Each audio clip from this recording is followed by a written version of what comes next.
Hola Juan, ¿cómo estás? Hola, buenas tardes. Bien, todo bien. Un gusto, bueno, tenerlo. Juan Basqueto, especialista en agronegocios, como todas las semanas, con un mercado muy dinámico, Juan, ¿no? Sí, la verdad que el mercado no nos deja descansar, por decirlo de alguna manera.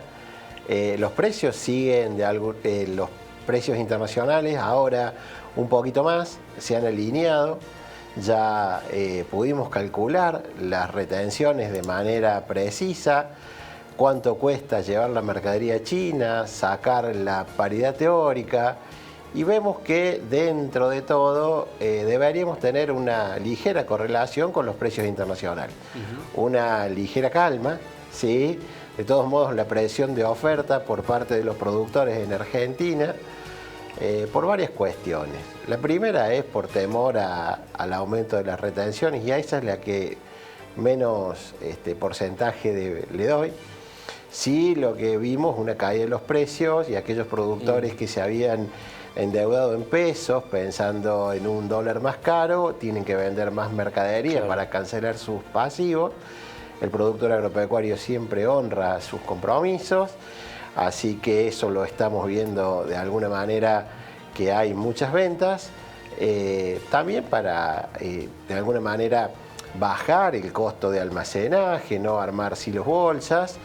Entonces tenemos una fluida afluencia de camiones, se incrementaron las liquidaciones por parte de los exportadores y obviamente las compras a productores, porque el exportador necesita, para poder exportar, haber comprado esa mercadería para después pedir la restitución del crédito fiscal. Entonces es una cadena que, lógico, se tiene que dar, al menos en su mayoría, salvo aquellos que exportan mercadería, que gran parte es de su propia producción, en alguna integración vertical. El resto, los grandes exportadores, compran y luego exportan, así que estamos viendo este fenómeno de alguna manera interesante, ¿no? Juan, te voy a hacer ver un video que está circulando en redes, que explica de alguna manera, y quiero que me des tu opinión como profesional. Es un productor y explica con granos la rentabilidad de la soja, ¿no? Muy bien. Vamos a verlo.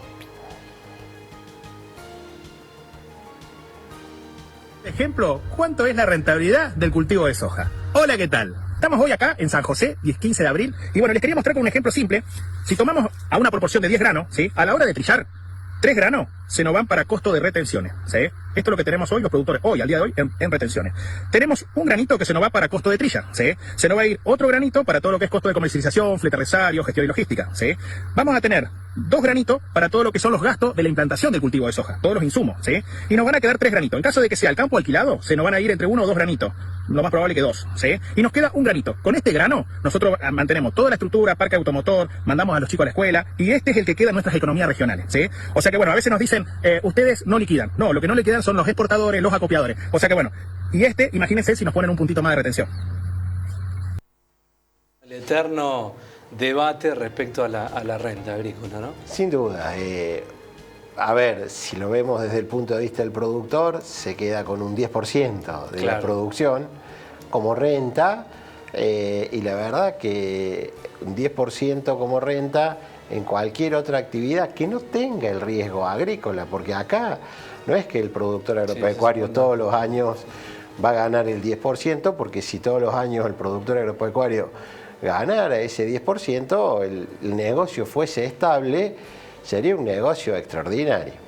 El problema es que el productor agropecuario, como puede ganar ese 10%, lo puede perder todo porque no rindió lo que esperaba, porque tuvo una granizada, porque, bueno, ahí no puso otros factores, como puede ser la caída en los precios internacionales, la caída en los precios locales.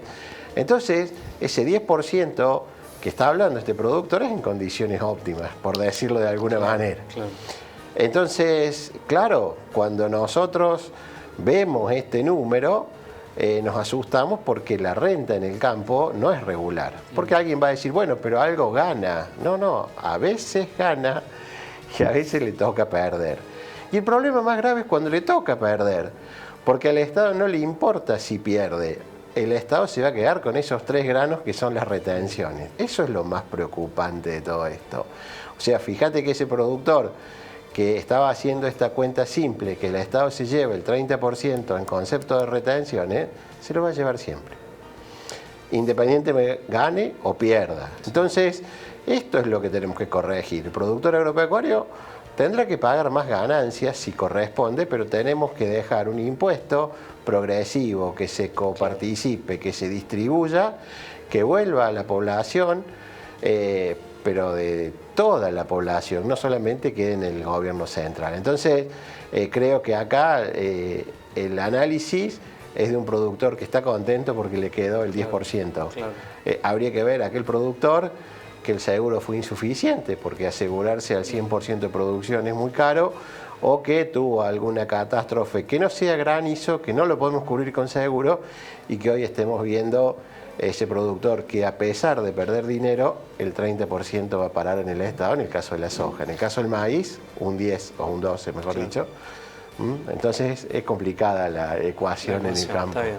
Bueno, te llevo al contexto internacional, esta guerra de aranceles entre Estados Unidos y China. ¿Cuáles son las consecuencias, Juan? Bueno, las consecuencias, las primeras consecuencias fueron que de alguna manera pensábamos todos que los precios internacionales iban a disminuir, ¿sí?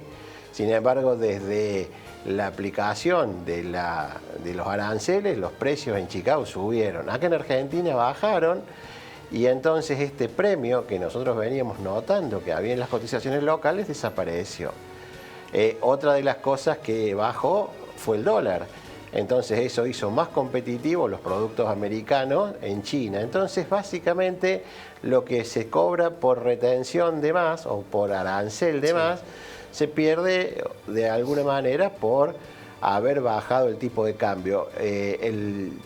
Digamos, los chinos con los mismos yuanes pagan la misma mercadería, claro.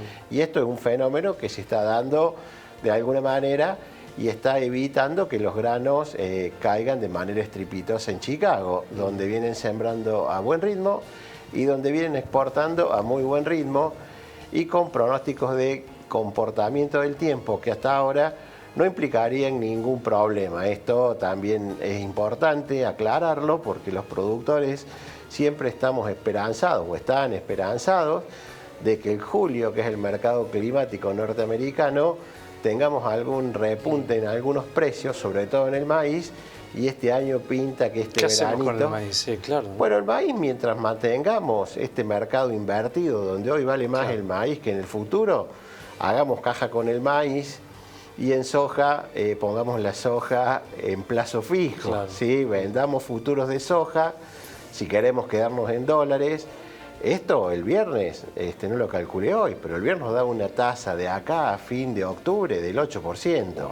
Si yo anualizo esa tasa del 8 a una tasa efectiva de rendimiento anual, es una tasa del 17. Entonces aquel productor que tiene soja y que tiene maíz y que no sabe cuál vender, lo primero que tiene que pensar es que el maíz hoy vale más que lo que vale más adelante. Entonces, que venda el maíz. Estamos hablando de disponible.